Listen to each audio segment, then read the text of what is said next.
Hi, team. How's it going? Uncle Lenny here from Blackberry Jams. Now, it's time for my spectacular end of the summer, beginning of fall tour. All my credit cards are maxed for the New Year's run sale.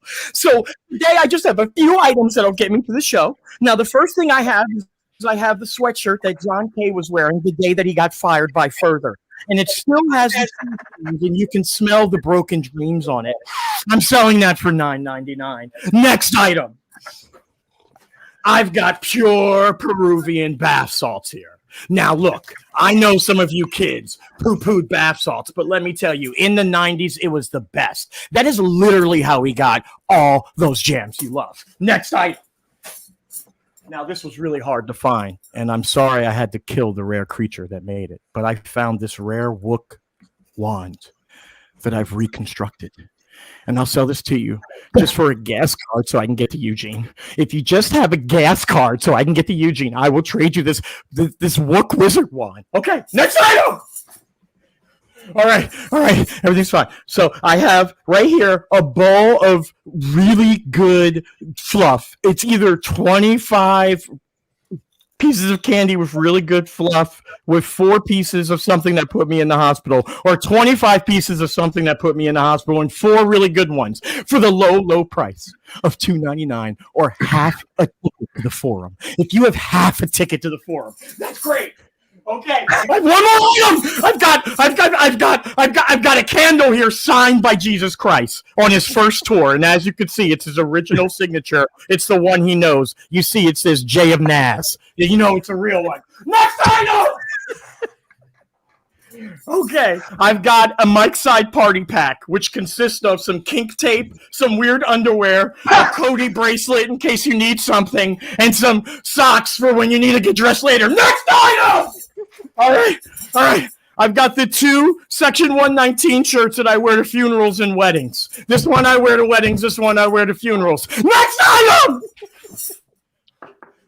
I've got 1 special vintage of Carrie Underwood's Pinot Noir. It's called White Privilege. And it tastes like 1999 when all we had to worry about was fucking Y2K. Next item! I've got hats from those guys who never sent you your money back. Next item! I've got right here on this hard drive every solo album that was unreleased by Donna Kay, and every time that a member of the Grateful Dead said out loud, "We'll get rich from this idea." I've got it all right here on a master track for you. And if you can get this to me right now, I swear I'll make it to Vegas. Next item! And finally, an item that's been selling really well, I swear, it's my book, United States of Grace. You can get that everywhere.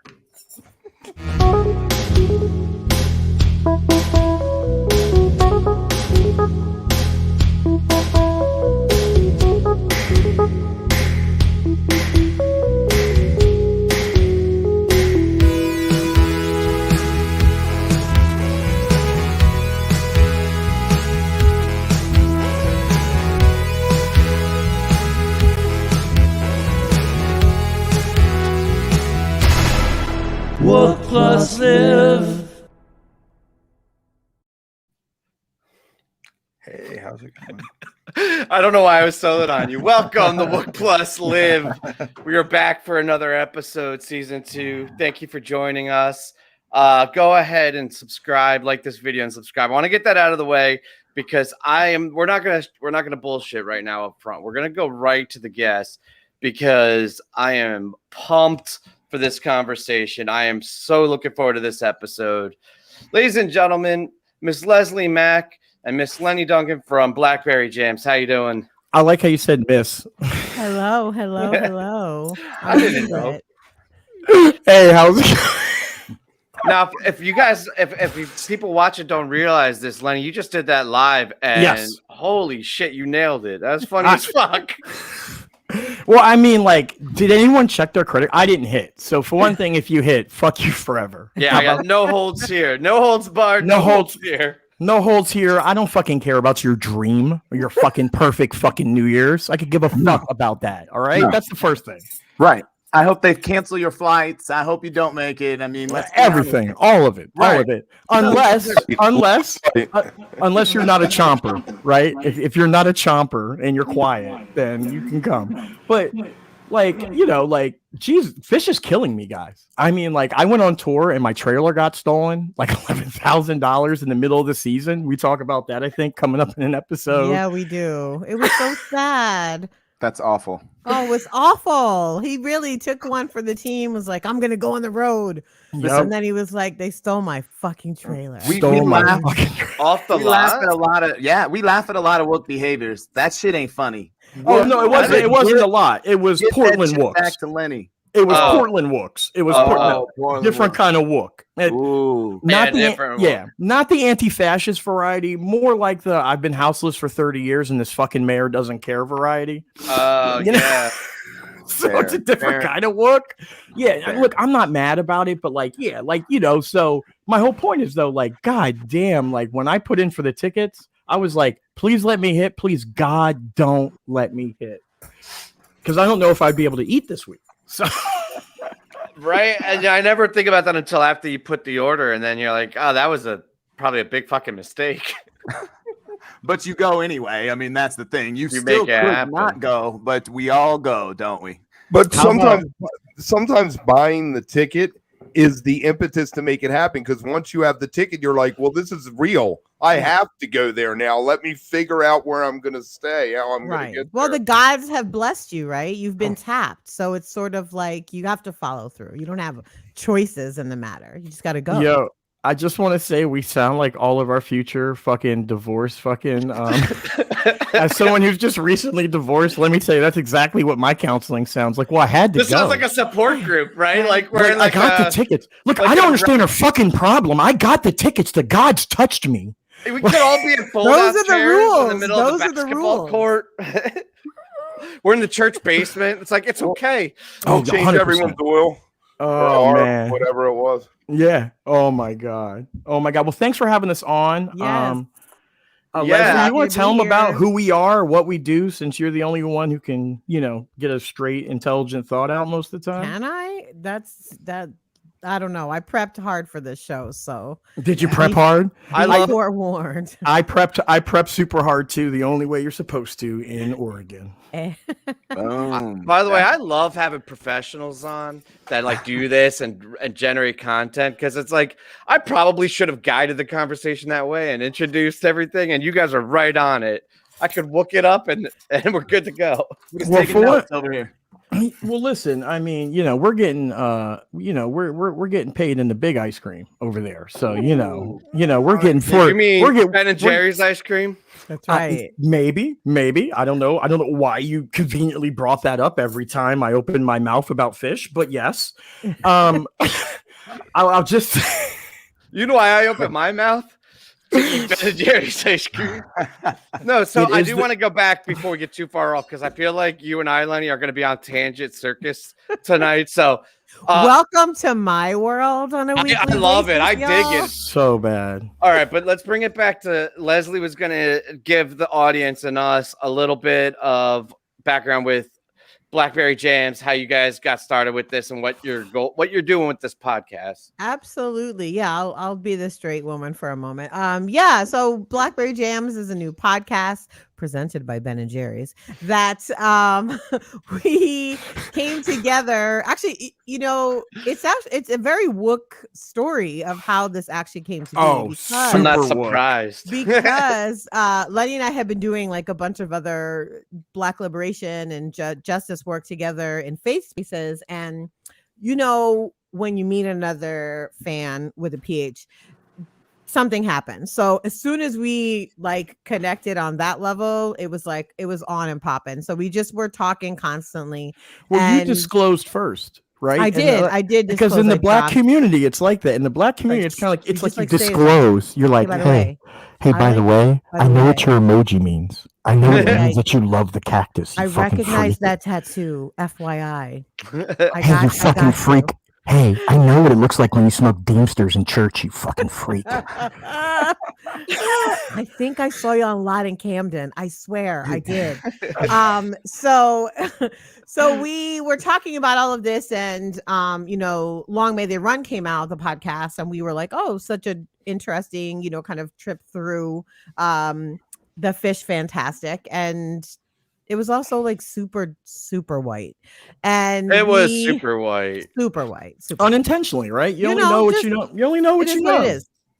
And so we were joking around on Twitter, really, quite frankly, just like, oh, we should get our own podcast, and we even have a name for it, and we should be able to just talk about our experience as Blackfish fans, talk about the intersections of this great, amazing jam band scene that we love, and the work that we do in our regular lives, and also somebody should pay for it. And Right.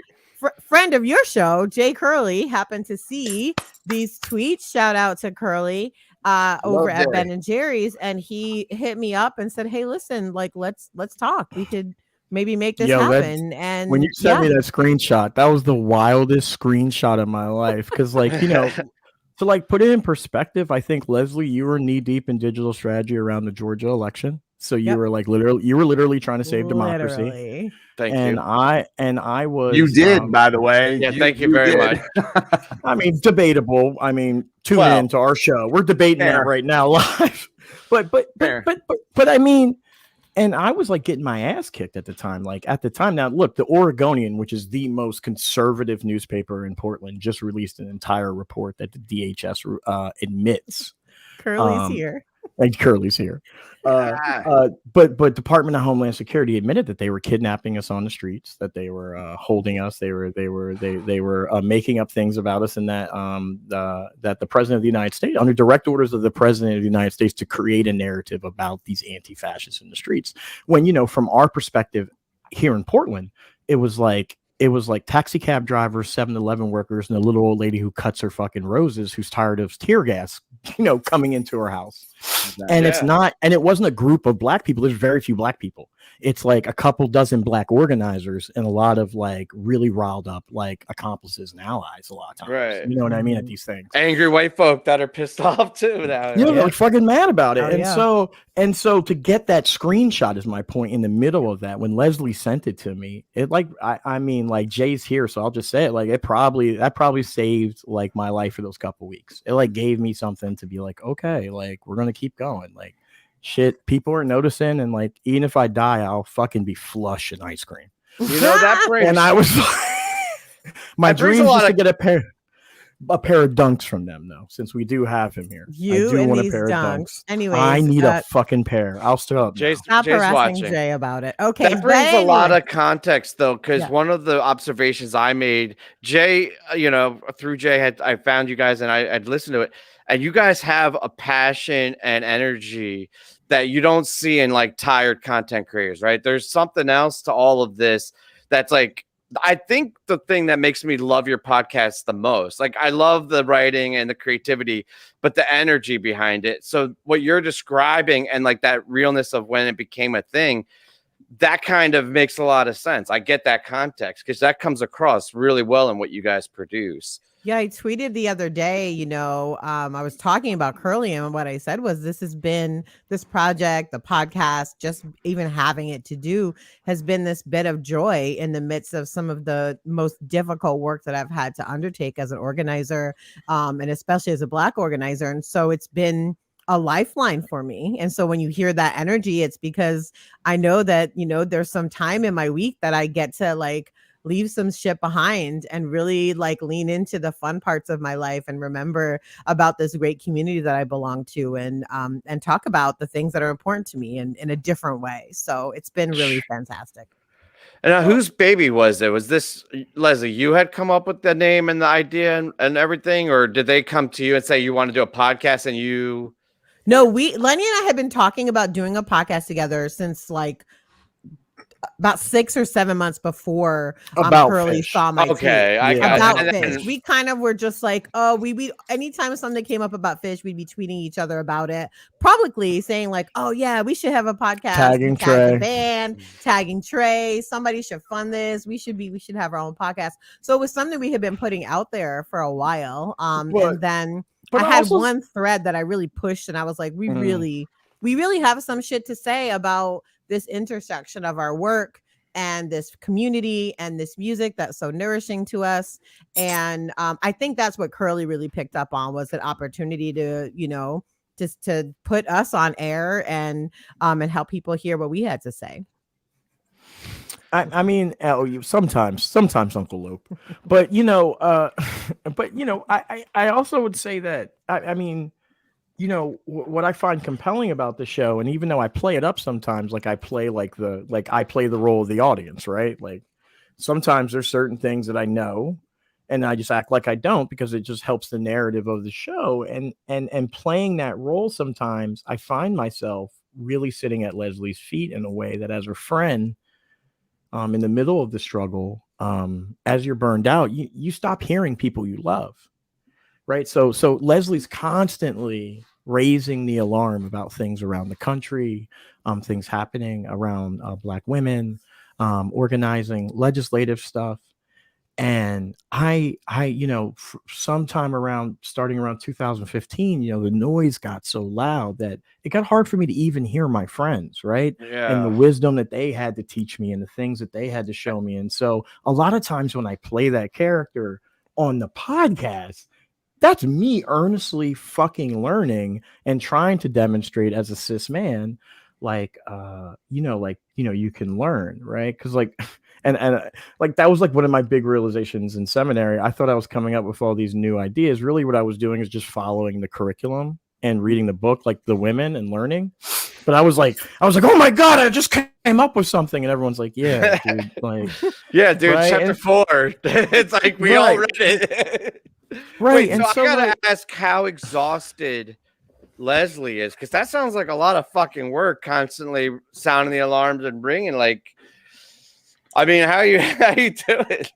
It's not easy. It's definitely challenging work. It's never ending, and I've found ways to cope and just kind of putting boundaries around what I will and what I won't do, and really limiting the scope of my involvement in various things. So that's been, because the tendency can be to get sucked into it full throttle and just lose yourself completely.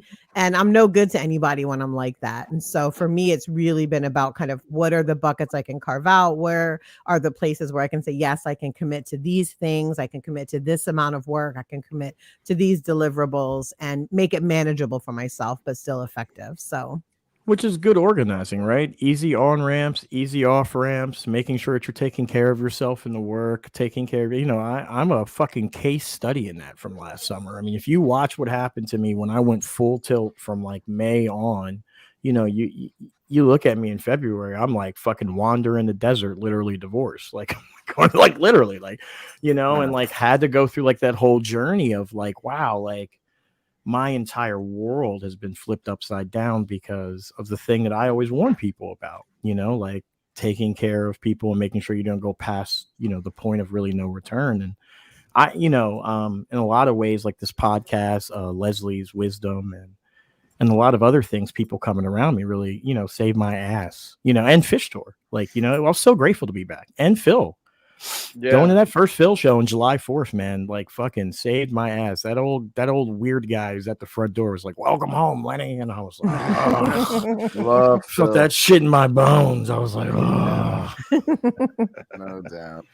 Well, again, we're so honored to talk to you all. I did want to ask you, Lenny, on those bath salts. Is that ocean waves or forest mist? Because the ocean waves is a tough ride, but it's forest mist. Which one? It's ocean waves. It's ocean waves. Okay. Well, I better you mean Ruby Wave? I buy that. I put a bid in, so I don't know. I'm hoping to get that one for sure. But again, it's been incredible to, again, in some ways, kind of follow this journey, and listen to the podcast. There's so many lines that like resonate with me. You mentioned on the newest one, you're not homeless, you were houseless at a time, or there's moments where this community, and And again, I love that kind of banter back and forth of you, Leslie, saying, come on, is this, I don't know, is this really where the work's at? And are we just kind of escaping and sliding away? And Lenny's playing no, like, this is my home. This is where, this is our community, and there is work to be done there. So again, I love that banter, and just, I was wanting you to speak a little bit more, if you want to, on that concept of homeless, not houseless, or not homeless. Yeah, absolutely. I mean, that comes from the fact that, like, and like, it's an old African traditional religion or African indigenous religion principle, right? Yeah, like, heaven is called home in the Yoruba language, right? The literal translation is home, a room, home, right? And earth is called the marketplace. But like, every song we hear about home, that idea of home, and you know what I'm talking about. When you're dancing in a show and someone says, I'll take you home. Right. You know what I mean? Even if it's like, even if it is the version of I'll take you home from fucking, you know what I mean? That, or you like go out from the Grateful Dead. You know what I mean? That terror. I will take you home. Right. But lyric. Or I'm a Brent fan myself. I'm a Brent fan. So I love Brent. I'm just saying that tune is fucking terrible. But my point is, he wrote it for his fucking kid, man. Come on, man. He wrote it for his kid. And I liked him better on Cocaine and Angry. I mean, that's my Brett. That's my fucking Brett. You know what I mean? His kid was probably like, Dad, man. His kid was like this. His kid was like, Dad, what was that? But, like, I mean, honestly, like, but that idea, like, that I had a home wherever I went. You know know how, like, on a good tour, the same buses will park in the same order, so you can find your way, like, around, or like you see 5 people who set up the same thing. It, like, becomes your breakfast the entire tour. Or like, do you know what I mean? Like, that idea that you have a home wherever you are, and this republic doesn't want it. It wants to deny people a home. And the truth is that there's a nation of people who've been living on the streets. They go by the name of Rainbow Family. Some of them are train hoppers.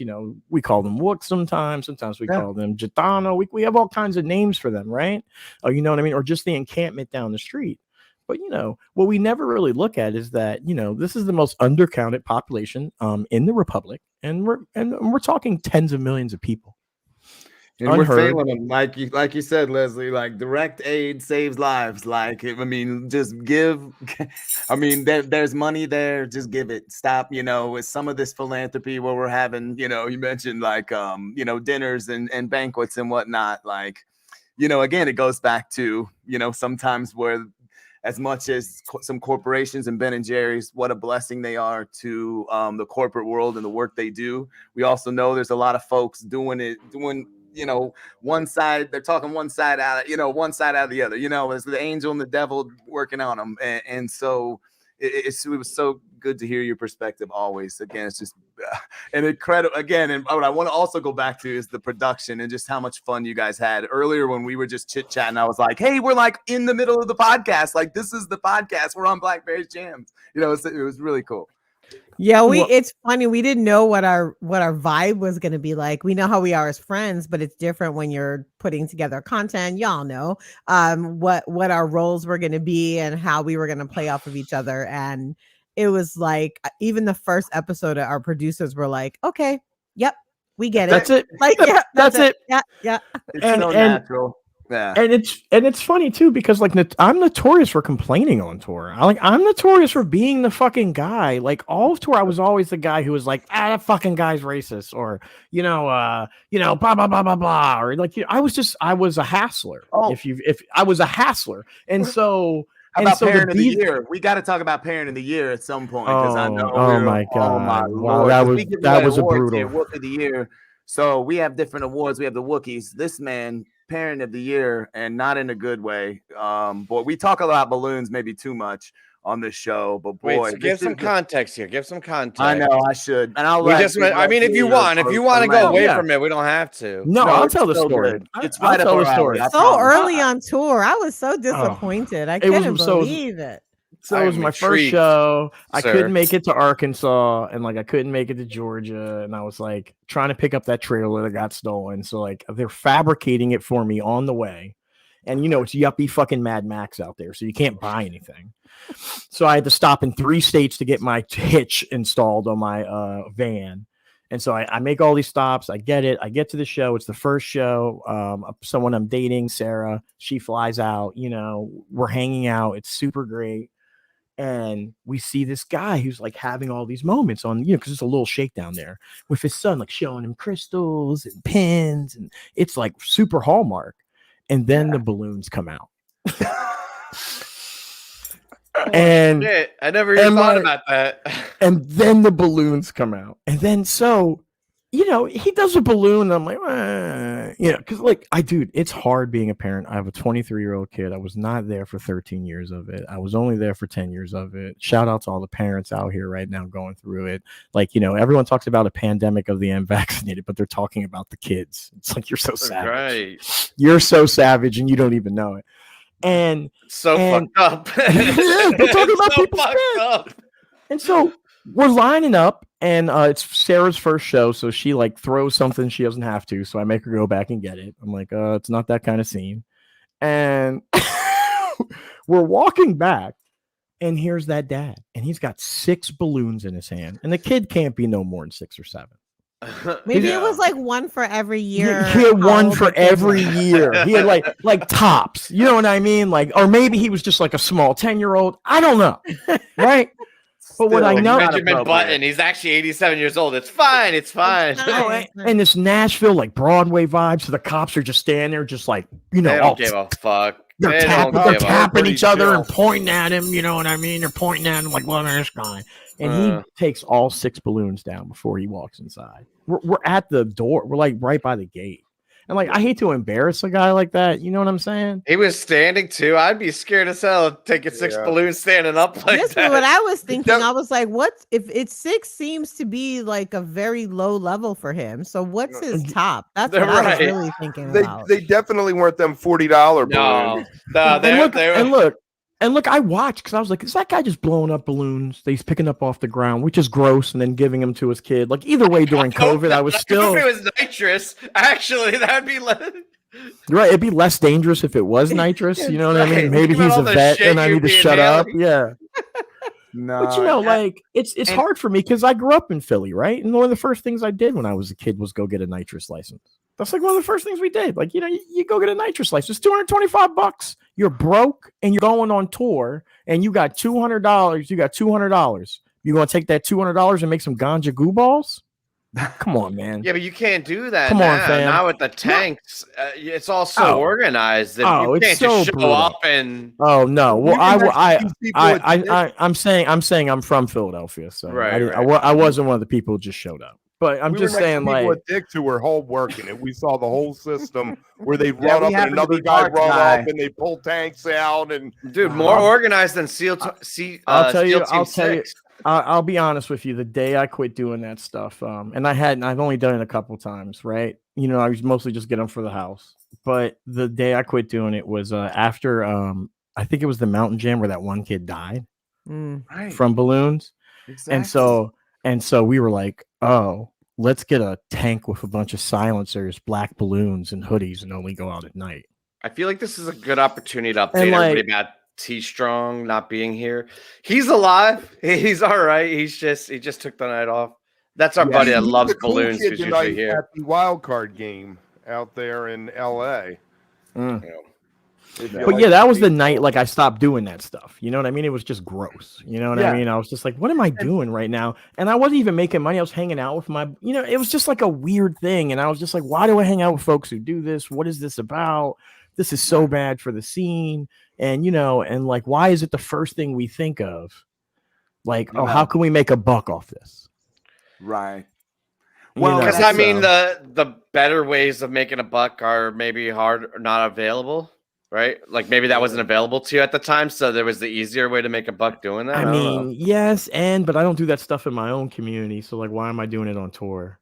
Well, one of the things you talk about on the show, though, Lenny, is that people expect you to do that. So some of this is, a fulfilled prophecy, right? The way you're from Philly, and it becomes a thing, right? It's like, if everyone's approaching you, at some point, you're like, well, I look kind of dumb not fucking Not doing that. not having doing it that. ready. It's like ridiculous, right? Yeah. Yeah. So there's also I'm- that part. I mean, I appreciate your personal responsibility in the context, but also like there's the other part of it too.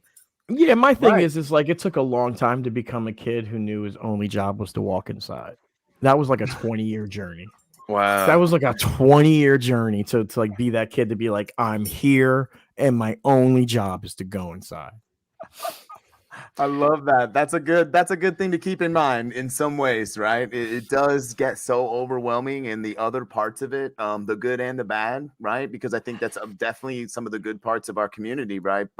And I mean, you mentioned on the podcast that like get your money, you know, make that money in some ways too. Like you're kind of rooting for folks to kind of, you know, it's like, okay, It's like tough. that It's money's tough. out there, right? Like, It but is. is it also again destructive? And my big thing is, please, y'all, pick up your balloons, put them Yeah, in your pocket, seriously. put them in your pockets. It's easy. It's so easy. That's a concern. I think that should be addressed with political candidates.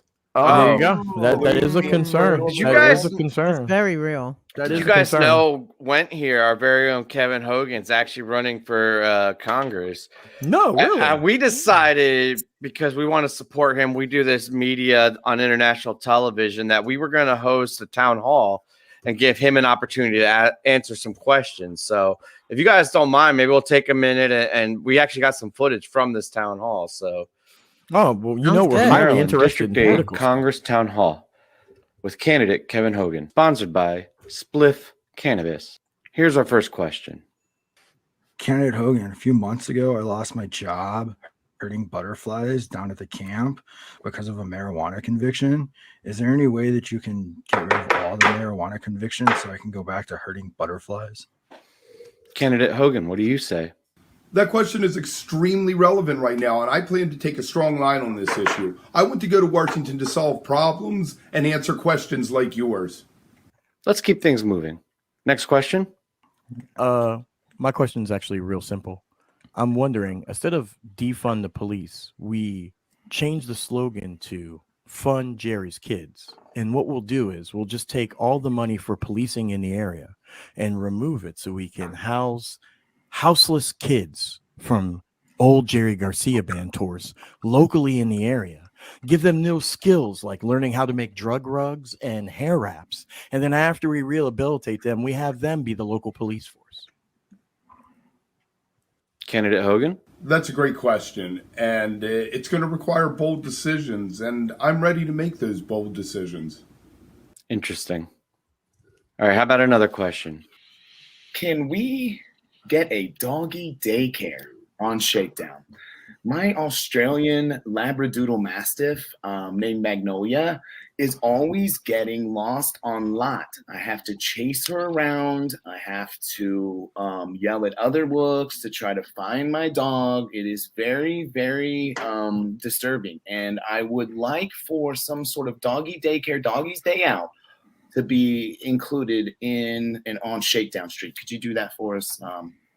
I'm glad you asked this because it's a multifaceted and really important issue. What I can say right now is that my opponent is against it, and I will be looking at the options to move forward. Next question.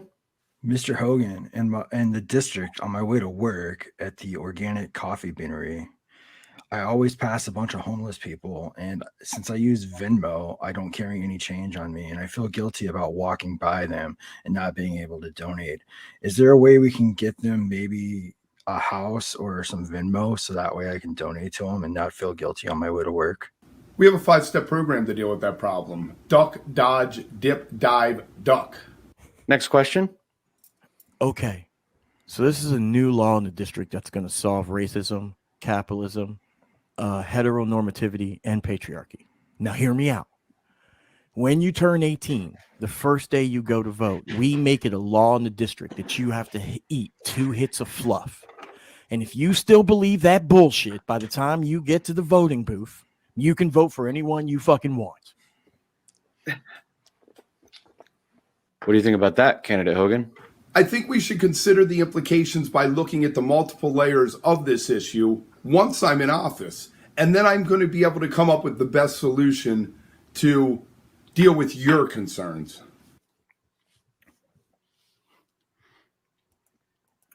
Sorry, excuse me. I was just enjoying a bite of Ben and Jerry's ice cream, which is delicious. And I just washed my hands with Unilever soap. What did you just do? I washed my hands with Unilever soap just now. Oh, I was gonna put up. They cut my question about. I had a particular question in that bit that was cut. Yeah, everybody got a question cut, and I think. Wait, which question? When I asked the candidate if they should do the rail by reparations. So it'll who's come ever back. been arrested. Fear not, Lenny. It'll come back. The two-parter. That's what we call a tease in the business. Jeez. Oh, We always save the goods for last. Yeah, we got a little Listen. bit more. Listen, candidate Hogan sounds like every political candidate I've ever sat down and had a discussion with, to be real honest with you. Honestly, he answered the questions more directly than most, so I'm impressed. And the funniest part about that, I was like, Kev, just go record a bunch of answers, and I'm not going to tell you which questions they go to. And he nailed it. He nailed it. I didn't have to rearrange it at all. Town hall bingo. I love it. It's great. Oh, that's 100% what it's like too. You're like, so anyway, Mr. Congressman, my child has cancer now, and we can't afford to move, and we're just kind of wondering which we do. And he'll be like, well, we're gonna get a blue ribbon commission on that one, ma'am. Yeah, we are. We've just impaneled. We've got a 5-year study planned. Don't worry. 5 years, like I got 3 left.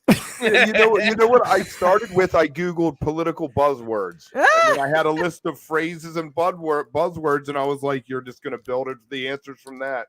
We got to get you on the ballot, though. Like, I feel like this has to happen. I could use the money. I mean, you get $176K a year. You got my vote. You're the most honest white man I ever heard ever saying that out loud. You just said it out loud. You just said the quiet part out loud. You're like, I could really use the money. I mean, fuck these people, but I'm his press guy, and I am horrified right now, by the way. And we will be nailing it. No, we will be cutting this. This is definitely not making air now. This is the type of shit people dig up to keep him from becoming president, Hogan. Man.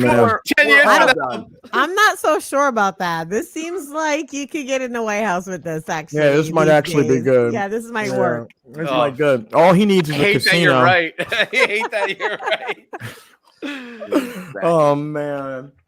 Well, let me ask you guys a question, though. All right. Professionals. You guys have been doing this for it's been a year since the beginning of your second season. Is this the kickoff of the second season? Yeah, this is episode 2. We had Benji Eisen, author, and Billy Quaitzman's. He's manager now, right? Anyway, manager, yes. Yeah. So he was on last week, and then you guys are on episode 2. Oh, so you got real people in the industry, a real digital strategist, and then some jackass. That's cool. Two episodes in. So. You fit right in. You fit right in, Lenny. It's comfortable here. Guess who you want. Let me ask you, what is it like? Because I have watched the show. In fact, I watched the show way before you guys fucking noticed me. And what I'm kind of wondering, what is it like to tell fish from this kind of different perspective, right? You guys are kind of telling it from the. You guys are like every guy I went to shows with. Yeah. Yeah. Like my friend Frank Spina, who I take him to dead shows, and anything that was played that was like post 64 or 65, he'd be like, I fucking hate this song. I'm gonna go get a pizza. I can't believe she's dancing to this. This is a fucking pizza song. Like it's like the G version of Piss Break, like the piss song. It's like. Yeah, except it's a pizza song. I'm gonna go get a slice because he didn't drink anymore because he has to remind you he went to Altamont and he's fucking paying for it every day. But but you guys are really kind of bringing that salt. I would like to call salt of the earth kind of perspective. You know what I mean? Where it's not a bunch of stats. It's not a bunch of it's not like us. We're trying to brainwash white people into joining the revolution. Everyone's got an agenda, right? And you should really definitely check out Ben and Jerry's ice cream. But I fucking love Ben and Jerry's ice cream. But you guys just seem to do it for the fucking love of it. Yeah. And so can you talk to me what it's like doing a podcast just for fun? I mean, other than the fact you don't get paid and most of your partners are probably pissed you're talking to strangers on the internet right now. Go.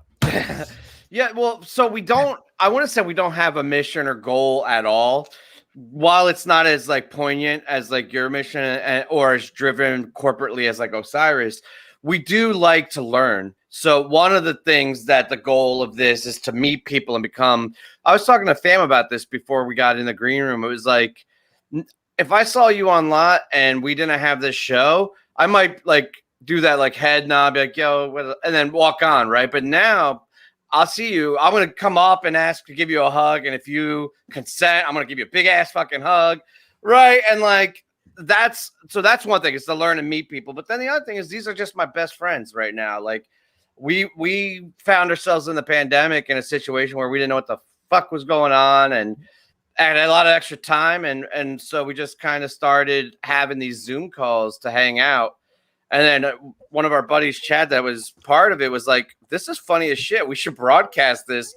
So it really is an organic growth of like the channel is really just us hanging out and supporting each other and trying to grow together. But we just broadcast it on international TV to dozens of people at a time. Yeah. There's literally dozens out there. Yes. For me, it was a rebirth of myself and doing art. Because for the 12 years before that, I was raising 2 daughters by myself. So all my energy went to them. They got to the point where they were 14 and 16.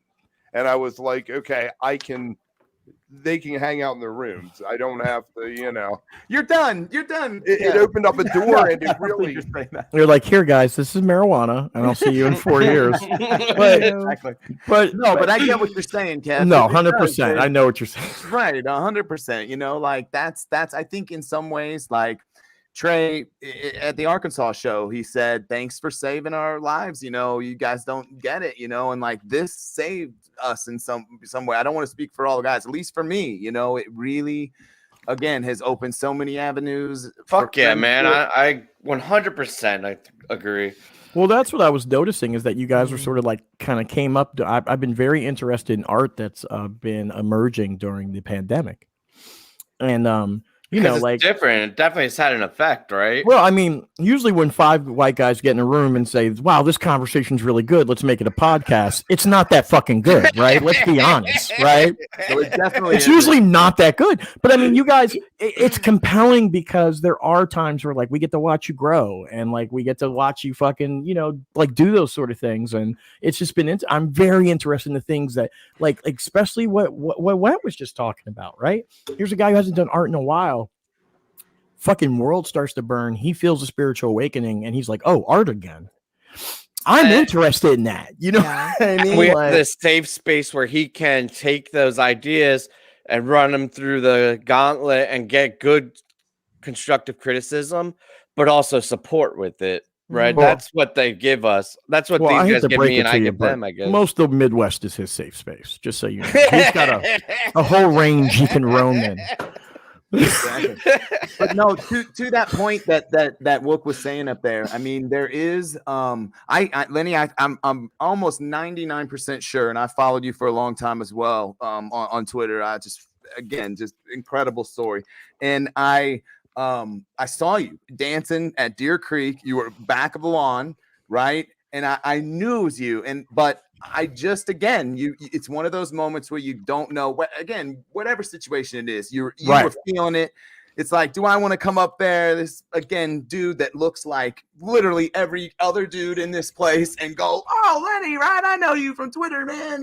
Like you're in the middle of a jam or something. Now, I will not ruin your jam, but this next time I'm gonna say what's up. This next time he's gonna fuck your jam up. No, I'm not gonna fuck your jam up. I'll give a shit if you're dancing. Your jam. Hello. Yeah. I'll chomp like crazy, Lenny. But please come kick it, man. Because like usually I'm just dancing and by myself because people are like, no one go near that guy. Why is he wearing why is he wearing all that glitter? And I don't even think he's speaking English anymore. Like I don't know what. See, he's on that Ocean Waves. He's on that Ocean Waves bath salts, I think. I think that's the thing. The show is so organic because of that. And I think, to pick up on what Lenny was saying about art right now or creating right now in this time of isolation, still in many ways, it's forced us to give the art we make a little bit different meaning because we're all looking for connection, and it does shape how you interact with each other, even in spaces like this, so much. Even here we're talking about like, oh, when we see each other in person, right? Like there's that hope there of at one point we're going to get to do that. And I don't know if, 2 years ago that was necessarily the driving force behind so many folks' interactions in spaces like this. Well, I know it was, and I'm the expert here, so I'll tell you it was. Exactly. Such an awesome we like flexing around here, just flex. It's Oh, all good. we're That's all what we bring about- people on to do. Listen, I can't wait for my first like big boy flex. You'll know it too. Like I'll just I'll pull up in a brand new like 2022 like Chevy fucking like van painted like the Mystery Machine. You'll know I'm flexing. Flexing hard as shit. I'll hop out and be like, "Where's Daphne?" The next time I see a mystery van roll up, I'll be like, Lenny was talking about this. I forget what the point was, but he told me he was gonna have it. Listen, now I want to dress like Velma for Eugene. See, this is a problem. And we buy a van that says Blackberry Jams instead of Mystery Machine. First of all, that's already my husband's like dream already. I know, we've been talking about He's that. convinced that at some point that's what it's going to be. It's a tax write-off. I keep trying to pull him down to earth. I'm like, that doesn't sound like me, but it could be. It could be. Could be. That's what he keeps saying. You think that could be us, but you keep messing around, babe. Yeah, 100%. I got a question if I can. Oh, please, sir. I'll let you. All right. You guys are attached to a certain ice cream company, and you guys have a great name of an ice cream flavor. If that ice cream flavor existed, made by Ben and Jerry's, what would be in it? I've thought about it, but go ahead, Letty. If you thought about it, I have a funny response, so you give the good one, and then I'll. I was thinking flippant one. Yeah, I was thinking like it would be like it would be well, the funny one I was gonna say is that it would be all vanilla. It'd be like the one flavor that was just vanilla with a note on the bottom that says "Gotcha." but at the bottom of the cup after you eat it all, you're like, where's the chocolate? I know it's in here. But it would be like probably like vanilla with a little bit of chocolates swirls in it with like some raspberries and some strawberries rather than the blackberry that people would want, and maybe a limited run of blackberry for us Oregon people who just basically eat like bears out of bushes and walk around naked and burn down buildings and stuff. Well, I definitely said that it would be like free trade vanilla bean like base. Yes. It would have CBD oil in it. Yes. And a little bit of Hennessy, to be honest. So that would be the top. Hennessy, but that'd be at the bottom, so I could still eat the top. That's right. So, sounds like a great ice cream.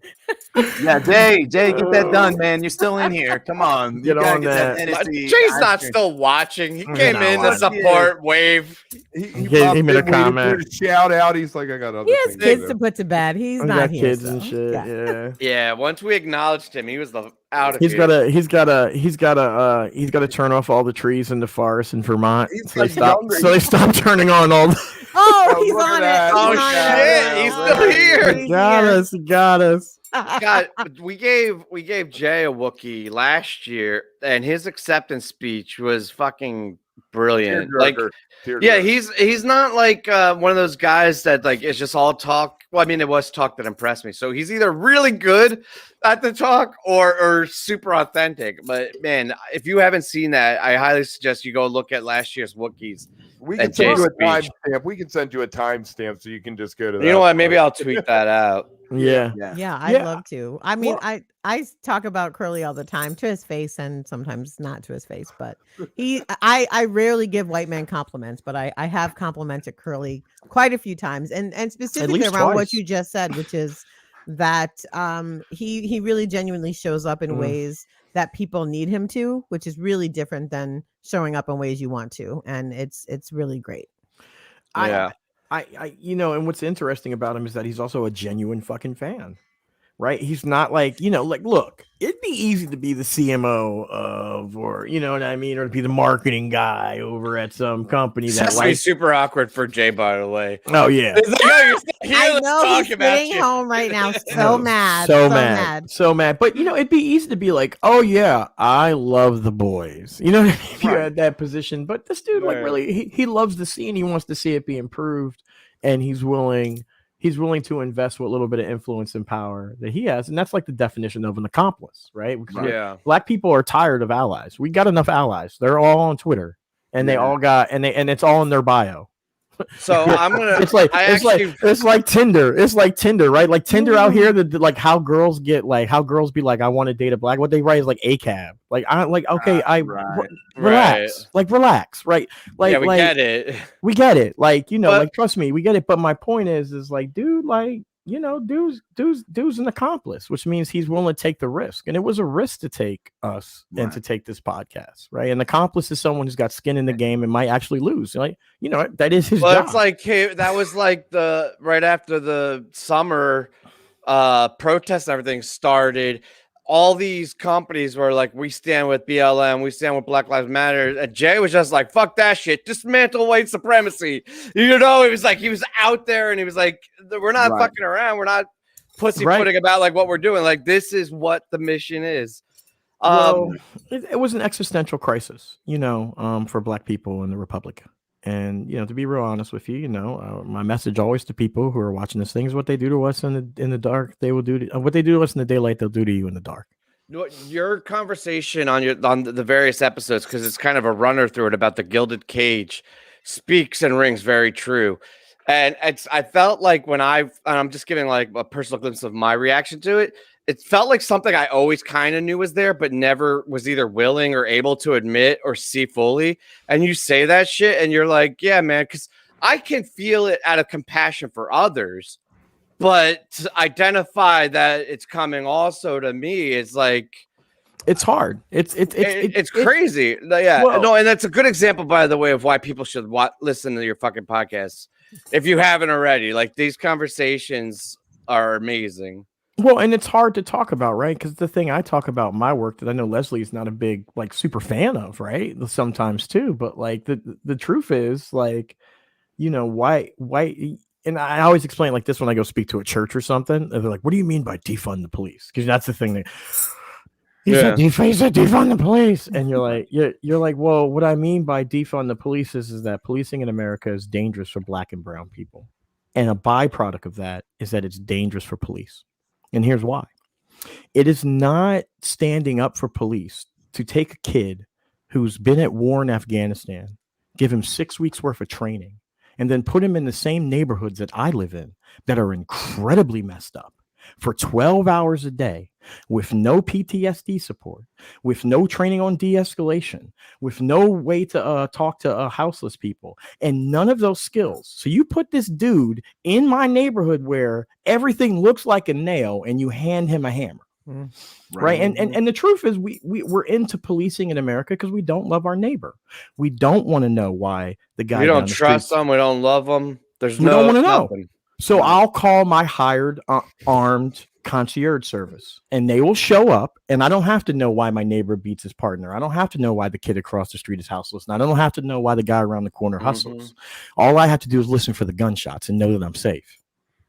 Hey, and obey those servicemen, the badge when it comes. Right. And it's a no-win. Is so important, right? Because there's this opportunity to think and dream and see and feel a different way of being in community with each other without those things. And that's not to say this shit doesn't have to get handled, right? Like sometimes folks get out of line and community steps in and they handle it, right? We're seeing it here. Yeah, we're seeing county system building and public safety. We're doing it ourselves. So for me, that's the beauty of the scene of this place that we'll be able to hopefully build and continue going. So yeah, that's what keeps me coming back. When people ask me like, why do you keep going back? I'm like, because it's a rare space I can get into where the community actually truly believes in itself and in its ability to take care of each other. And it's rare to have that. And it shows up in so many different ways. I tell this like joking story about a bunch of friends that we all went to it together. It was like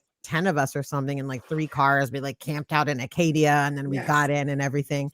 And so because it was so many of us, we bought like so much food with us. I was working in restaurants at the time, and like my kitchen manager hooked me up with a bunch of stuff from the commissary and so on. And after the show, we start, everybody's hungry. I start cooking, and a line just formed outside of our tent. And I was standing there like, well, they're in line though. So I just kept feeding people because they were standing there, and we had. Dude, I'd be all over that if I were on that live. I'd be like, whoop. Because people, that's what happens. You see a line forming, it smells good. Sure, let's go there. Right. And it was just one of those rare experiences of being like, wow, like this really is what a community looks like. Because they couldn't see the front of the line. They didn't know who the hell I was or who else was here. We were just there all together having an experience. I feel like that's half of what being on lot at a fish show is. It's just getting on lines for shit. Yeah. Right? Like we're so hungry for community that we see a line. We're just like, yep, I'm in this line. I don't know what this is, but I'm definitely getting 3. Well, look how we get tickets. We watch this little white dude crawl across the screen on a blue, in a line. We're waiting to get into another line to get tickets so we could go to a show, wait online and shake down, then wait online to get in, so that we could go wait online to get a beer, wait online to take a piss. But to your point, Leslie, and you bring up such an incredible point on the podcast about mutual aid and how human cooperation, not competition, right, is what's going to ultimately get us where we want to go. And in some ways, that's a perfect example of it.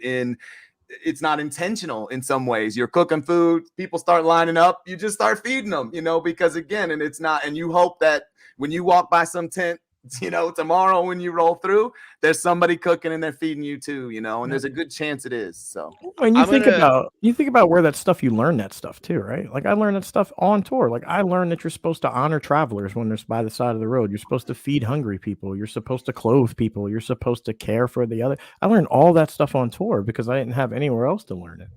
Right. And like some of the best examples of that stuff was like, I was like, hey guys, we only got so much food. Why are we feeding everyone? And some other kid saying to me, because they're hungry, you moron, and like walking away from me, and like, and they're hungry. I hate to be the guy that jumps in because these conversations are so good. We are getting close to the end. I had a couple of questions I really wanted to ask Leslie, and then we're gonna have to go out. One, and this is maybe personal, and I don't know if I'm going to word this right because the switches have been flipped. Ooh, I'm excited.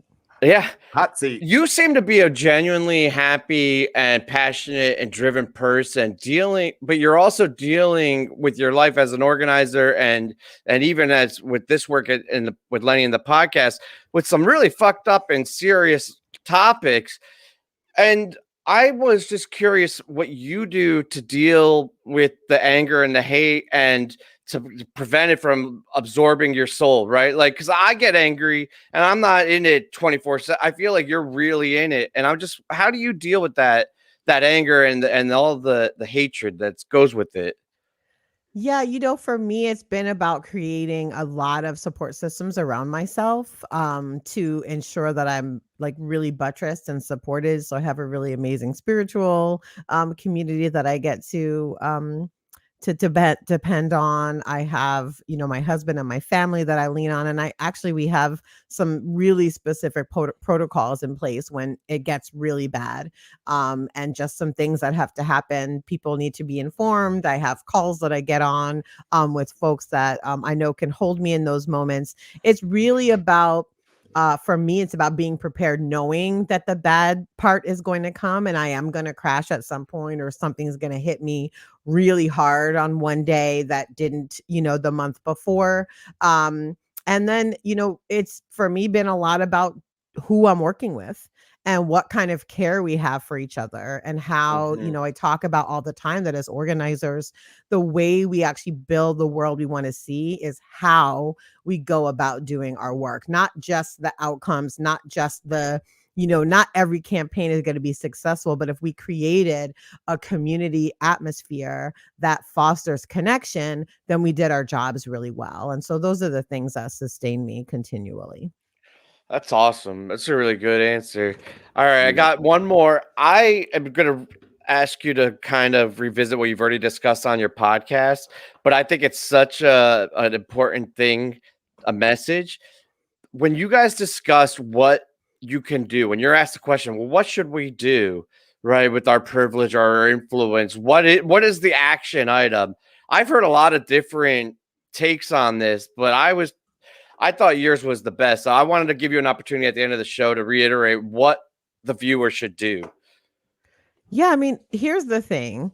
We all hold privilege. We all hold power in different ways in different sectors in our life. And the challenge to each of us is to figure out where we hold that power, where we can leverage it, and then take the arc of justice that's sitting before us and push it further towards goodness, push it further towards freedom. And that can be in your school board. It can be in your local ice cream parlor. It can be on a show Ben and like Jerry's this. ice cream Your local parlor. Ben and Jerry's. I That's just right. looked over my wine for that bit, It by can the be way. anywhere. That's right. It can be it could anywhere. be on YouTube and a It can- Wook show, Absolutely. Right. It's really about really getting clear on, and this is something I do. I do a power map for my own life 4 or 5 times a year just to be like, okay, is there some new spaces that I have access to that I can leverage? God, I want to talk to you for an hour about power maps. Why is this show so short? I literally could talk to you for an hour about that'll cost you. That's Leslie Mack Consulting. Let's slide to the right. Slide to the right for us, Leslie, so we can see that. Yeah, That's premium. That's Leslie. That's premium content. No, seriously though. I mean that idea of Leslie's approach to the work has been like a real privilege to be around. Like, one of the things I told my partner like early on in the season, I was like, if all I get is to hang out for 10 episodes and hear shit from her, like, I'm all right. You know what I mean? Like, I did all right. And I was on PRX and I got in Rolling Stone. I mean, that's not bad for the year you get divorced. And we'll be on Sirius soon. That's actually just breaking news here on the show. Yes. Lenny and I are hosting Crowd Control on Fish Radio October 18th. So if you get Sirius, be on the lookout. We picked some weird songs. We did not. Don't give the set list though. You got to tune in. Yeah, we picked some stuff. Yeah. That was good. I want to once again thank you both for being here. Lenny, you are lucky as shit to be able to work with Leslie. She's brilliant. Who are you telling? Hey. Leslie, Lenny has been, thank you for lending him to us. It was so much fun having him in our meeting on Saturday, and the cold open was chef's kiss. An honor, y'all. Thanks for having us. It was so fun. Anytime you want us back, we're here. Yeah, we're all about it. We're all about it. Maybe one time we'll beam you up to our ship. Go check out Blackberry Jams. You can get it where you get your podcasts. And if you'd like and subscribe our videos. See you next time. I want to take the rail line on a reparation system. So any kid on lot who's ever been arrested, we line up all their felonies. And whoever has the worst felony, they're the first ones in line. It doesn't matter what fucking price they get. You went wild. You lost your fucking... You pulled out your 1.0 dick and you're like, this'll get me somewhere. You fucking creep. You fucking bankrupt the boys for the next 30 fucking years. You got complaints, and now you're selling blunts on the bay at fucking $30 a piece. You fucking scam artist. Leslie, you gotta hear what this white kid just asked. I think he has dreads. Get over here. Holy shit.